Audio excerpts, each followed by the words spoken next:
Section 1.1, oops, I spelled wrong. We're going to learn a little bit about reading graphs. All right, so graphs, of course, generally we have these two things when we draw a graph. What are those things called? Those are called the axes. So this is usually the x-axis, but it doesn't always have to be x. What letter could it be? In reality, it could be any letter. And this is the y-axis. Generally, if you use x for one, you use y for the other. But again, we will use other letters in this class. This is also called the horizontal axis, which makes the other one the vertical axis.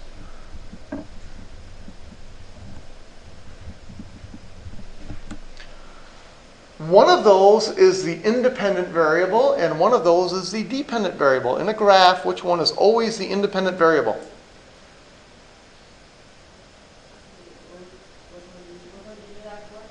What's that? Independent. The x variable, or the whatever one is on the horizontal axis, that one is always the independent variable. So in this case, this would be our independent variable. And this would be our dependent variable. So if you have a graph and it asks you which variable is independent, which variable is dependent, it's very, very easy. Whichever one is on the horizontal axis is always independent, and whichever one is on the vertical axis is always dependent. All right, and then we might have a graph. We might have a graph that looks something like this. I drew a picture. On the graph, this point right here has a special name. What's the name of that point? That's called the y-intercept. Why is it called the y-intercept? Because it's where you intercept the y-axis. All right, so this is called the y-intercept. Also called the vertical intercept.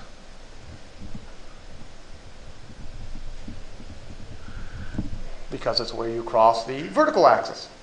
And similarly, there's this point down here. And that point down there is called the x-intercept, or the horizontal intercept. Abbreviate here.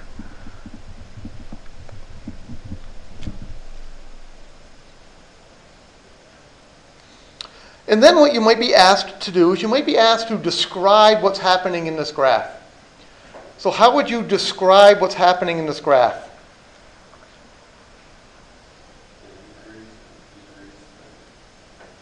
Okay, so we start here, and the graph increased for a while. Why is this considered increasing? Because it's going up. What if I've started here and I went this way? Wouldn't you call it decreasing? No, that was a trick question. When we talk about increasing and decreasing, we always start on the left-hand side and move towards the right. So if I went this way, if I started here and went this way, I'm going backward. That's no good. That was a trick question. Okay, so we start on the left and we move to the right. So we would say this graph is increasing until we get to right there. And then what would you call that point right there? Peak. In math, we call it a maximum. But a peak would be a good word too. And then what happened after you reached the peak? The graph decreased, and eventually what happened here? The graph, the y values became negative. Okay? So that's how you would describe that graph. You would say the graph increased for a little while, it reached a peak, reached a maximum, and then the graph decreased. And you might even mention that it decreased into the negative values. All right, questions on that?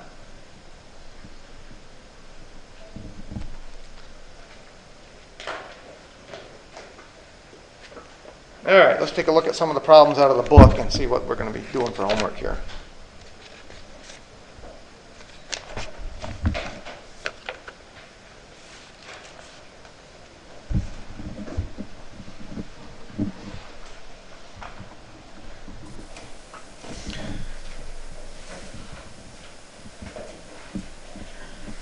All right, so let's take a look at number 2, maybe.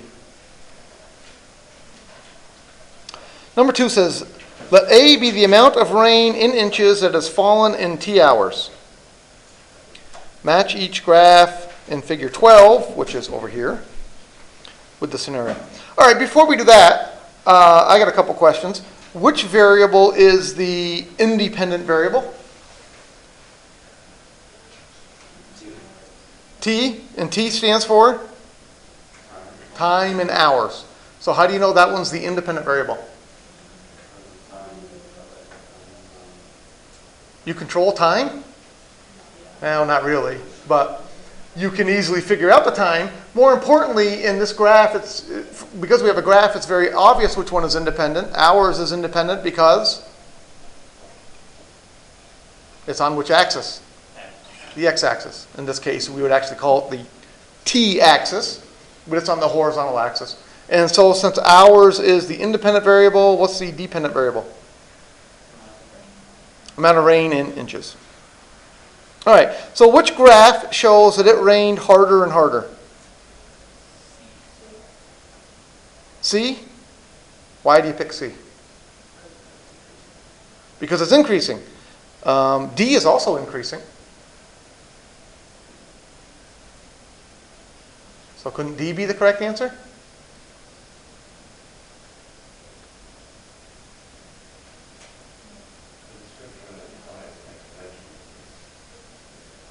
The description implies exponential increase.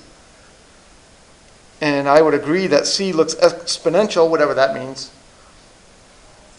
We haven't studied exponential functions in this class yet, but whatever that means.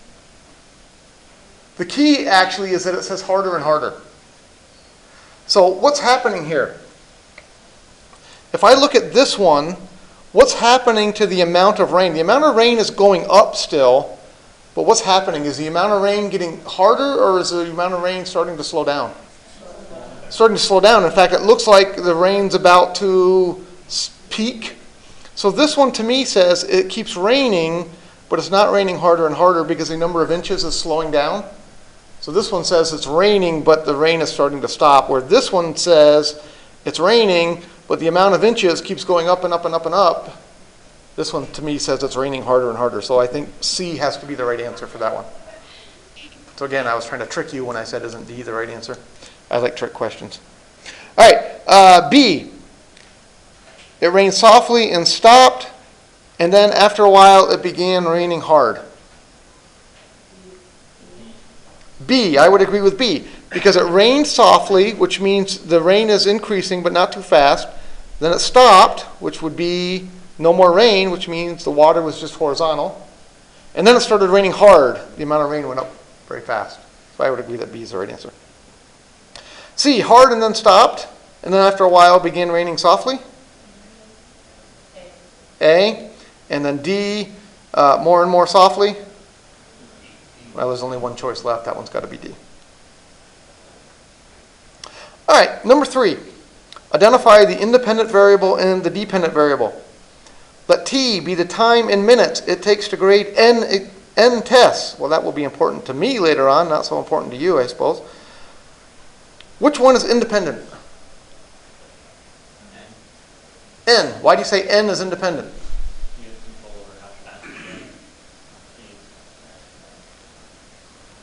Well, when I have a stack of tests, what do I know? Do I know how many tests I have, or do I know how long it's going to take me to grade it?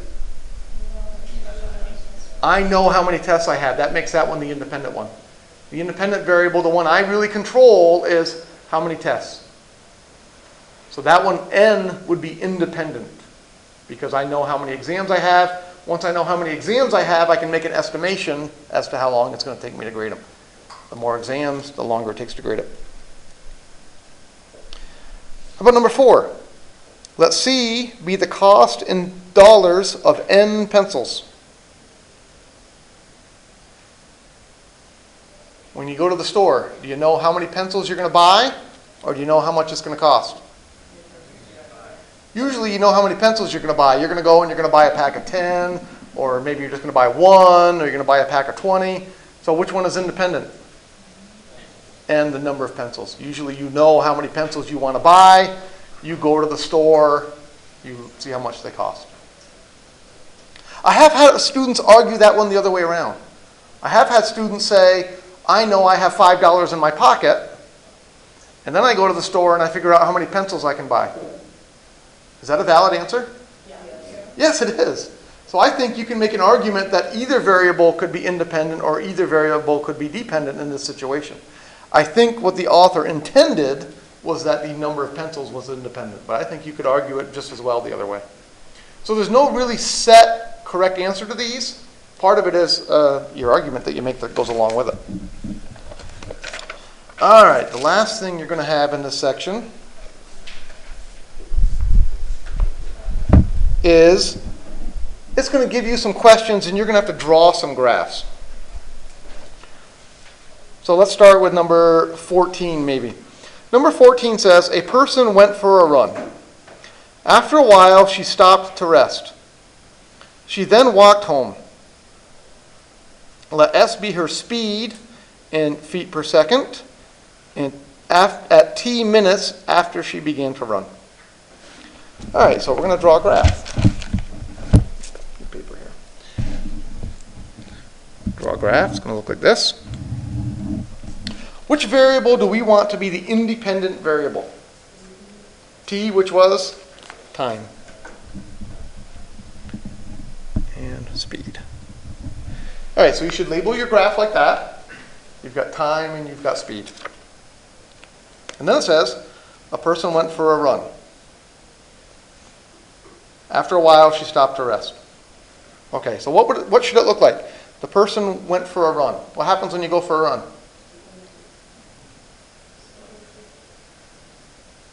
Do you start slow and then go fast, or do you start fast and then go slow, or do you run at a constant speed? Depends on the person, really. Okay, but we're going to start. We decided we're going to start slow, and we're going to speed up. So slow, I'm going to start there. That's kind of a low speed. And then what would my graph look like if I'm going to slowly speed up as I run? It would be increasing. So I'm starting slow, and I'm speeding up. And then it says I ran for a while, and then I stopped to rest. So what's stop to rest going to look like? It's going to be what?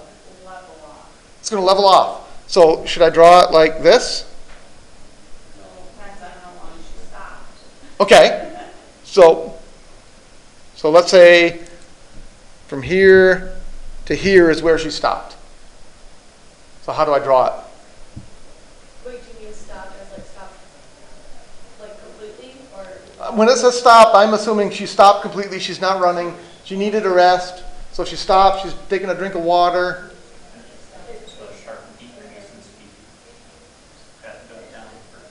Right, so what has to happen is she has to come to a stop, so there needs to be a steep time when she's slowing down, and then she stopped. If she stopped, it means how fast is she going? She isn't, right? So her speed would be 0. So you had the right idea. It needed to be horizontal, but it really needed to be horizontal right on the axis because she stopped completely. Okay? And then what happened after she stopped? So after that, she walked home. So what do we have when we walk home? So we started walking, and then we kept a steady pace. But we walked home, so walking would be kind of a slow pace. So are you saying that we should start with the graph? Or is that how it looks? That's how it looks. But that's not the only correct answer, I don't think. I think another correct answer could be this. It could be that the person ran at a very steady speed. We decided that we started slow and we sped up. And then the person came to a stop. So slowed down quickly, came to a stop, and then walked home. So I think the picture has to have that general shape, but I think that this line could be, this line segment here, I think it could be increasing. it could be horizontal, it could be decreasing. I think all of them you could argue correctly. And even at the end here with the walking, I drew it horizontal. I assume she walked at a steady speed. Does it say that she walked at a steady speed? No. So again, this section here could also be increasing or it could be decreasing, or I chose to draw it as horizontal. So I think it's got to have this general shape. You've got to have a section here. This one is fixed because it very clearly says she stopped, so that's no choice. And then there's the walking time. Questions?